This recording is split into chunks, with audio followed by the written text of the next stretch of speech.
ধূপপানি ঝর্ণা। পাহাড় ও ঝর্ণা দেখতে ভয়ঙ্কর রকমের সুন্দর। এই বর্ষায় যদি আপনি পাহাড়ে চলে আসেন, আপনার হতে পারে সারা জীবনের জন্য অঙ্গহানি, দিতে হতে পারে প্রাণ। গত 1 মাসে বান্দরবনের আলীকদমের 3 জনকে প্রাণ দিতে হয়েছে, চট্টগ্রামের মিরসরাইয়ে 2 জনকে প্রাণ দিতে হয়েছে। তাই যদি আপনি পাহাড়ে এই মুহূর্তে আসেন, আপনাকে অত্যন্ত সাবধানে আসতে হবে।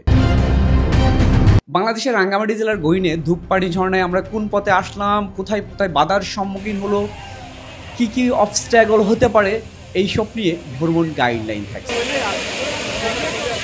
সামনের দেশে গেলে এত কষ্ট হইতো না, এভারেস্টে গেলে হইতো না। ছেলেরা ভয় পাওয়ার কিছু নাই, আমি যদি 3 বাচ্চার মা হয়ে আসতে পারি, তোমরাও পারবা। শুভ সকাল, এখন সময় ভোর 5টা। আমরা এখন থেকে 1 ঘন্টা আগে ঘুম থেকে উঠে ফ্রেশ হয়ে বের হচ্ছি ধূপপানির উদ্দেশ্যে। গতকাল রাঙ্গামাটির কাপ্তাই থেকে আমরা আগে চলে এসেছি বিলাইছড়ি উপজেলা। এখানে আমরা স্বপ্নবিলাস রিসোর্টে সারা রাত ছিলাম। রিসোর্ট ভাড়াও মোটামুটি কম, আপনারা যারা আসবেন পূর্বে এখানে রিসোর্ট বুক দিয়ে রাখবেন, তাছাড়া নাও পেতে পারেন। যদি সরাসরি যেতে চান সেক্ষেত্রে হয়তো ফেরা আপনাদের জন্য মুশকিল হবে।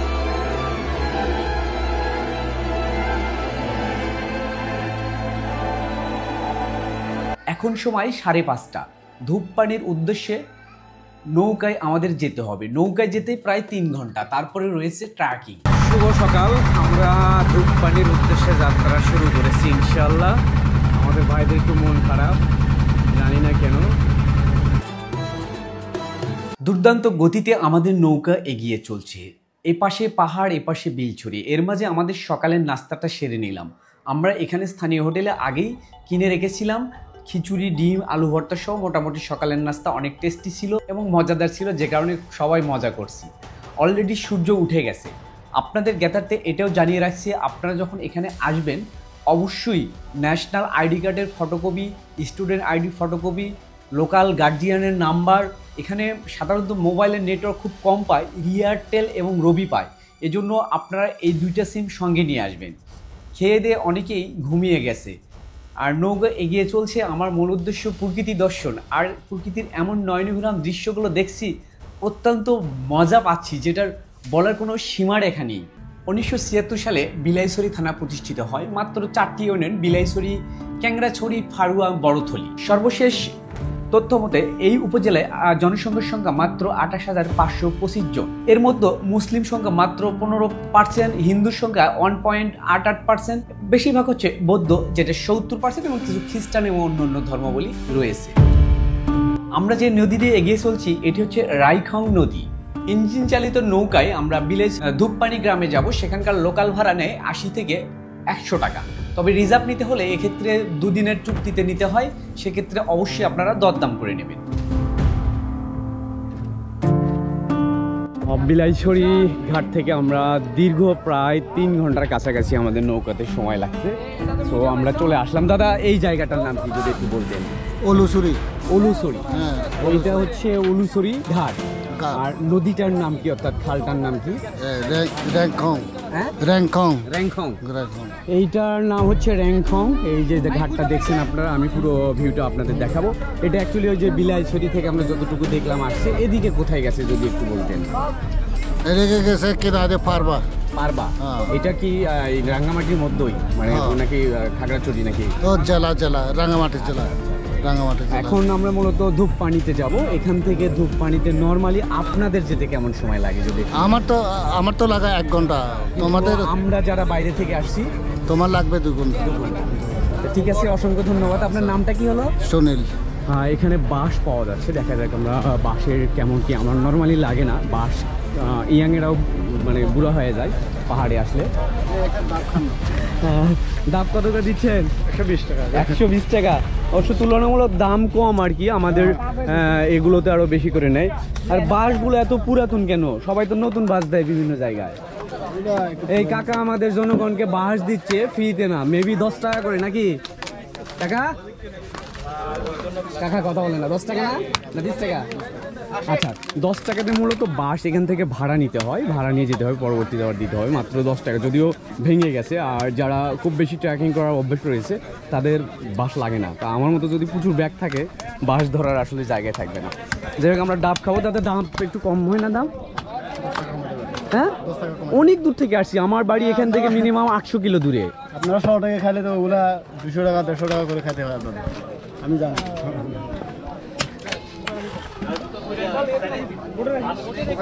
চমৎকার, যদি একটু নারকেল আছে কিন্তু খুবই মিষ্টি।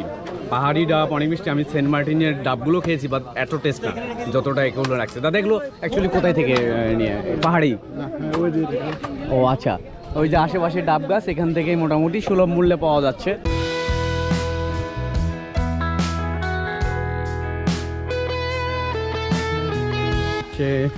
সকাল 9টা, আমরা ট্রেকিং শুরু করলাম, দেখা যাক কয় ঘন্টা সময় লাগে। উদ্দেশ্য হচ্ছে ধূপপানি ঝর্ণা, অত্যন্ত সাদা ঝর্ণা, সাদা জলের ঝর্ণা আর কি দেখতে যাচ্ছি। সো দেখা যাক কয় ঘন্টা সময় লাগে। 3-4 মিনিট হাঁটার পরেই বৃষ্টি চলে আসলো, কখনো রোদ কখনো বৃষ্টি। এ এক ভিন্ন রকম লুকোচুরি খেলা।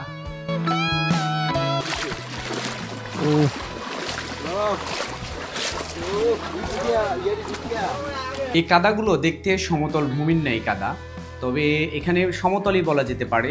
একটু পরে হয়তো উঁচু পাহাড়, তখন বোঝা যাবে মূল সমস্যাটা কি হতে যাচ্ছে আমাদের কপালে আজকে।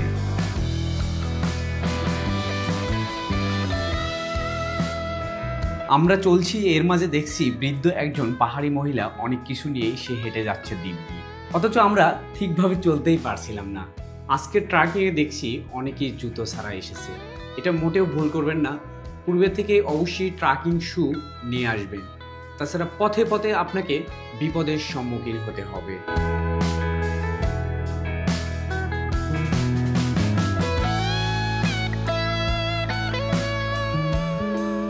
সামনে অত্যন্ত চমৎকার পথ। আমরা জুতাগুলো হাতে নেই,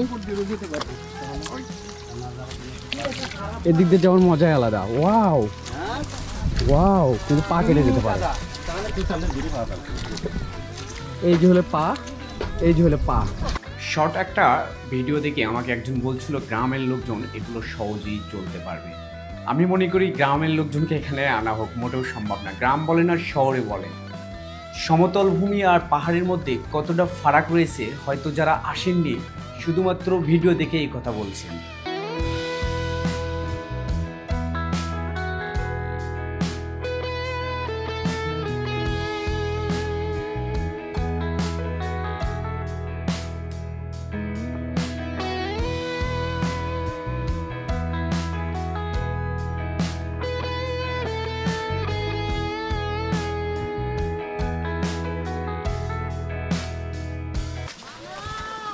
ও রাস্তা তো না। ও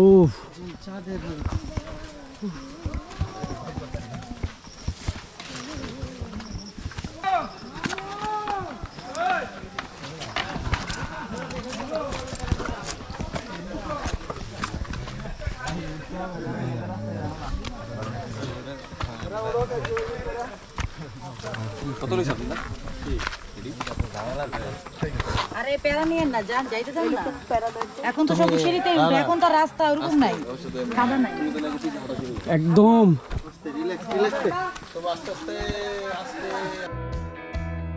কিছুক্ষণ আগে বৃষ্টি থেমে গিয়েছিল, এখনো হালকা হালকা পড়ছে, সেটা বোঝা যাচ্ছে না।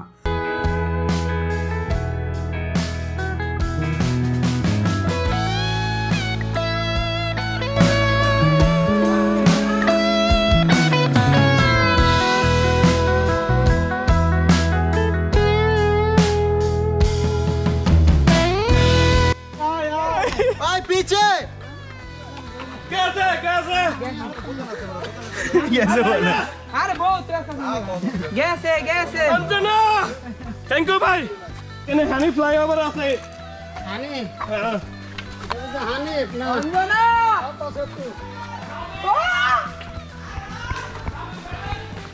স্যার मामो আস্তে मामो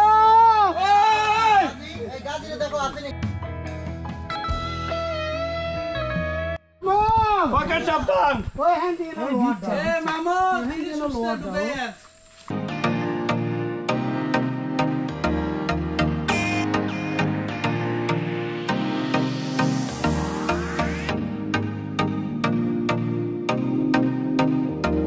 এখন আমরা অনেক উঁচুতে অবস্থান করছি, কিন্তু সমান যাওয়া লাগতেছে, উঁচুতে উঠতে হচ্ছে না, অর্থাৎ মোটামুটি কষ্ট কম হচ্ছে। কিন্তু বেখেয়ালি হলে আপনার পায়ের অবস্থা বা শরীরের অবস্থা ব্যাগতিক হবে। অবশ্যই আপনাকে সাবধানে হাঁটতে হবে। এর মাঝে আমি ক্যামেরা ধরি, এটা আমার জন্য অনেকটা রিস্কি হয়ে যায়।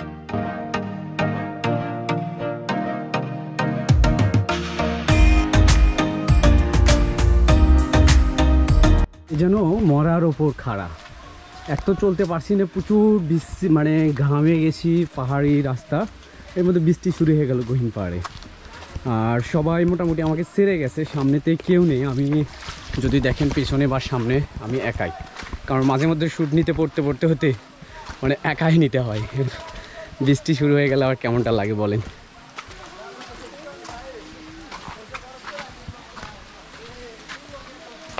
তো গহীন থেকে গহীনে যাচ্ছি এখন, মোটামুটি আমরা নেমে ঝিরির মধ্যে ছিলাম, এখন সম্ভবত আবার উপরে উঠতে হবে। বৃষ্টি আবার এটা বয়ে ওঠা লাগবে, আবার উঁচুর দিকে ওঠা। এই মুহূর্তে কঠিন মুসিবতে পড়ে গেলাম, এর মাঝে একা একা পড়ে গেছি আমি।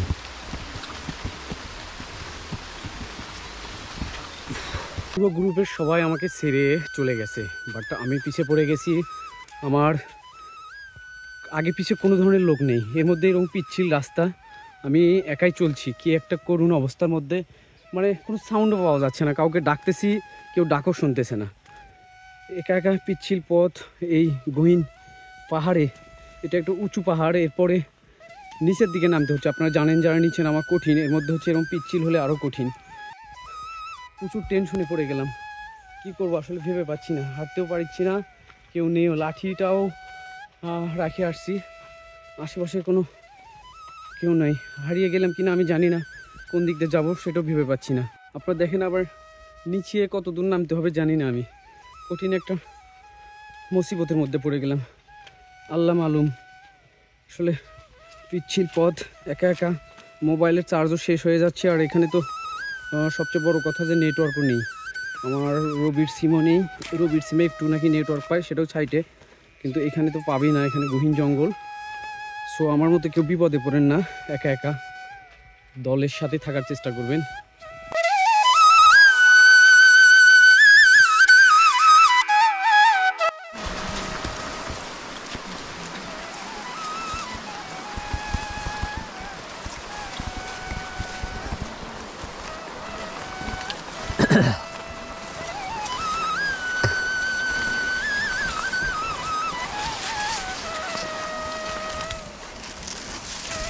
ভাইয়ের প্রতিটা সেকেন্ডে পা পিছলে যাচ্ছে।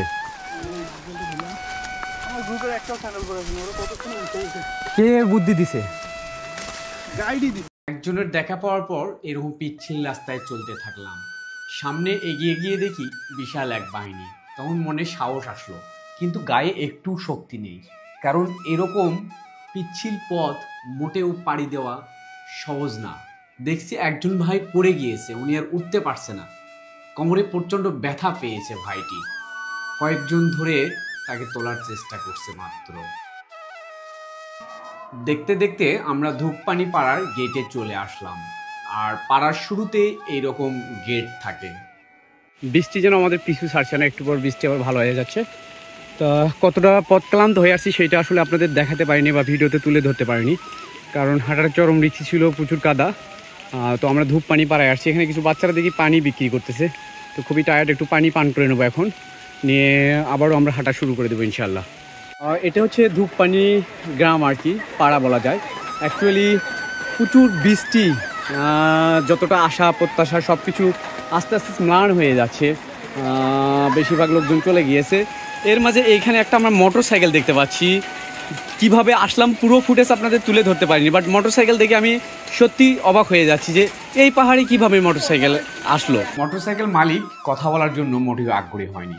তো আপনারা কিছু দোকানপাট দেখছেন, যখন আসবেন এখানে মোটামুটি আর কি নাস্তা পাওয়া যায়, শরীরে এনার্জি হবে, যেগুলো এনার্জি সৃষ্টি করে, এগুলো খাইতে পারবেন। মোটামুটি একটা রেস্ট করে মূল যে যাত্রা শুরু একটু পরেই, যদিও সামান্য রাস্তা মনে হবে, কিন্তু কঠিন থেকে কঠিনতর রাস্তা আমাদের সামনে এগিয়ে চলে আসছে। বৃষ্টি আসার পর এই পথঘাটগুলো যেন এক ভয়ানক রূপ ধারণ করেছে, মোটেই পাড়ি দেওয়া সম্ভব হচ্ছে না। এই শেষ মুহূর্ত আমি এখানে একদম চলতে পারছিলাম না, গাইড যদি না থাকতো হয়তোবা আমাকে নিচে চলে যেতে হতো। আর এখান থেকে মোটেও চিকিৎসা নেওয়াটা খুবই কঠিন কাজ। অনেকেই আজকে শুনেছি যে আহত হয়েছে এই পথগুলো পাড়ি দিতে। সো বর্ষার শুরুতেই আমি বলবো না এসে আর কিছুদিন পরে আসেন, মাটিগুলো একটু শক্ত হোক, আশা করা যায় যে তখন ভালোভাবে এখানে ট্রেকিং করতে পারবেন।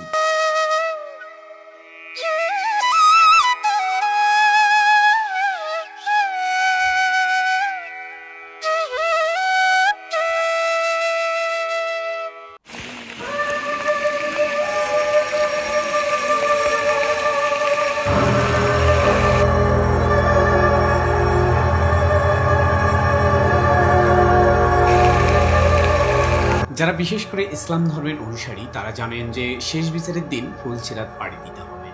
ফুলসিরাত পাড়ি দেওয়াটা তাদের জন্যই সহজ হবে যারা দুনিয়াতে আল্লাহ তাআলার দেওয়া নিয়মকানুন মেনে চলেছে, হুকুমত পালন করেছে, তাদের জন্য সহজ।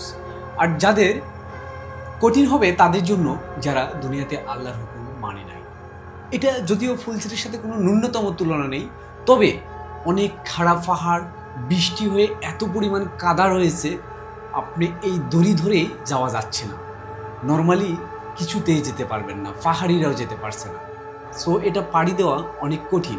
যদিও আমি মূল যে আশাটুকু আমাদের যতটুকু সময় দড়ি ধরে পার হতে হলো সেটা আপনাদের দেখাতে পারিনি, কারণ ওটা দেখাতে গেলে আমাকে নিচে পড়ে যেতে হতো।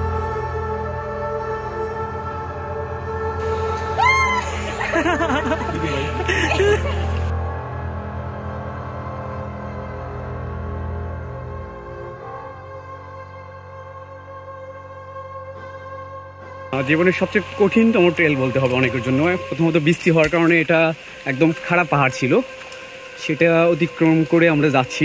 সামনে গুহা, এর মধ্যে ঝিরঝিরি বৃষ্টি তো ছাড়তেছে না।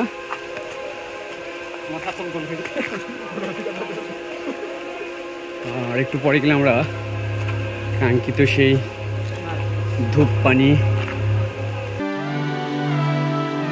আর সামনের দিকে আমরা এগিয়ে যেতে ধরলাম, দেখি কি অবস্থা। এর মধ্যে বৃষ্টি তো চলেই রয়েছে, অনেকে দেখি ছবি তোলা শুরু করে দিয়েছে। এদিক দিয়ে গুহা দেখতে পাচ্ছি, প্রচুর চিকন, কিন্তু আমার পিছনের সামনের চতুর্দিকে ব্যাগ হওয়ার কারণে আমার অবস্থা একেবারে কেরোসিন। আমরা এখন ভয়ঙ্কর একটা গুহায় ঢুকছি, দেখছেন কি অবস্থা। আসবেন পাহাড়ে, এরকম অ্যাডভেঞ্চার, রোমাঞ্চকর, অসম্ভব রকমের সুন্দর। ওয়াও, বের হয়ে পড়লাম আমরা এখন। ধূপ অর্থ ধোয়া, মেঘের মতো কুয়াশা, পানি অর্থ জল। ঝর্ণার পানি প্রবাহ অনেকটা ধোয়ার মতো ছড়িয়ে পড়িয়ে নিচে পড়ে বলে স্থানীয়রা একে ধূপ পানি বলে ডাকেন।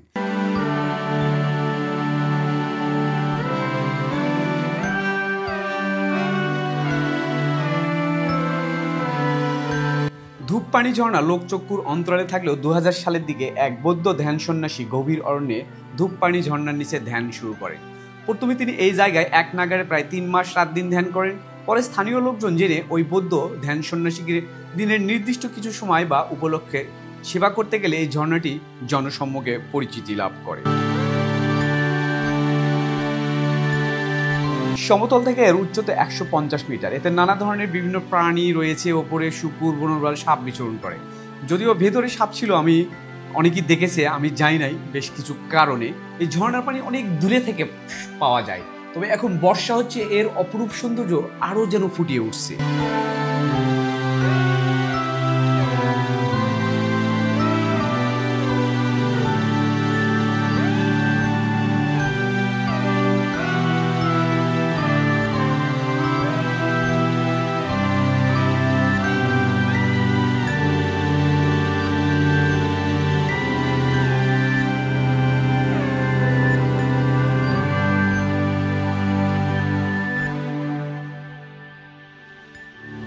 দুর্দান্ত ছিল আজকের ট্রিপটা।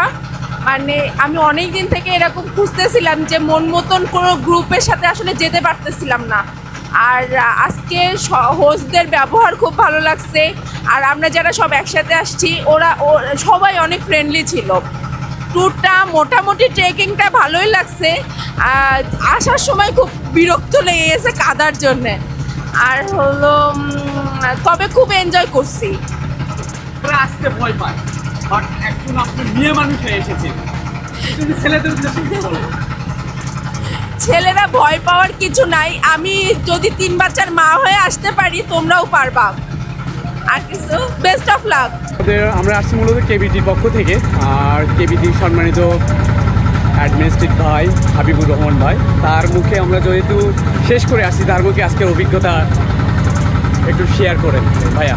আমাদের এই ট্রিপের অভিজ্ঞতা, হ্যাঁ অ্যাকচুয়ালি আমাদের ট্রিপের অভিজ্ঞতাটা খুবই ভালো, কারণ আলহামদুলিল্লাহ আমরা সবাই সুন্দরভাবে এসেছি, কোনো প্রকার কোনো সমস্যা ছাড়া, কোনো দুর্ঘটনা ছাড়া ট্রিপটা সম্পন্ন করেছি। এটা হচ্ছে সবথেকে বড় খুশির ব্যাপার, কারণ আজকে যখন বৃষ্টি হলো, বিশেষ করে নামার সময় বৃষ্টি হলে পাহাড়ে উঠে নামাটা অনেক রিস্কি। আচ্ছা, আপনার একটা সুন্দর একটা ডায়লগ আছে যেটা গত 2 দিন হলে অনেকবার শুনেছি, এইটা যদি একটু আমাদের উদ্দেশ্যে আরেকবার দিতেন সুন্দর করে। নারী কত সুন্দর অভিনয় করে। ওরে খুব খুশি মনে নিয়ে আসলাম ঘুরতে। পাহাড়ে হাঁটতে হাঁটতে সে কষ্ট পাইয়া মানে আমাকে ইচ্ছা মতো অভিশাপ দেওয়া শুরু করছে, বকা দেওয়া শুরু করছে। যাক, পাহাড়ের উপর কিছু বলি নাই। যখন পাহাড়তে নামে আসছি তখন আল্লাহরে মনে মনে করতেছি, আল্লাহ এই যে আমার এত অত্যাচার করতেছে, তুমি একটু শাস্তি দিয়ে দাও, তাহলে একটু পয়রা দেখা। কিন্তু দুঃখের বিষয়, কতক্ষণ পরে পয়রা গেছে, পিছনে টাকায় দিই হ্যাঁ পরে নাই, তার লগে হ্যাঁ ছিল, হ্যাঁ পড়ে গেছে, মানে শুভ পড়ে গেছে। কথা বলছেন? আর কাদা হওয়া দিতে আমি অনেকের মনে করেন এরকম এক্সারসাইজ দেখলাম যেটা বলার মতো না। একজন চিত হয়ে পড়ে, একজন উড়ে পড়ে, একজন গড়াগড়ি খায়, একজন স্লিপিং খায়। এর থেকে বড় অ্যাডভেঞ্চার আর কি আছে বলেন? আপনি ভাবিকে নিয়ে সব সময় ছিলেন। আমি আপনার ভাবিকে নিয়েছিলাম, কিন্তু আল্লাহর কাছে দোয়া করছি যখন নিচে পড়ছে যে ভাই আল্লাহ একবার অন্তত পক্ষে ফালায় দাও। আমাদের ভ্রমণ শেষ। রাতে আমাদের জন্য কেবিটি অত্যন্ত ভালো মানের খাবার আয়োজন করেছে। খাবার খেয়ে আমরা এখন ঢাকার উদ্দেশ্যে রওনা দেব।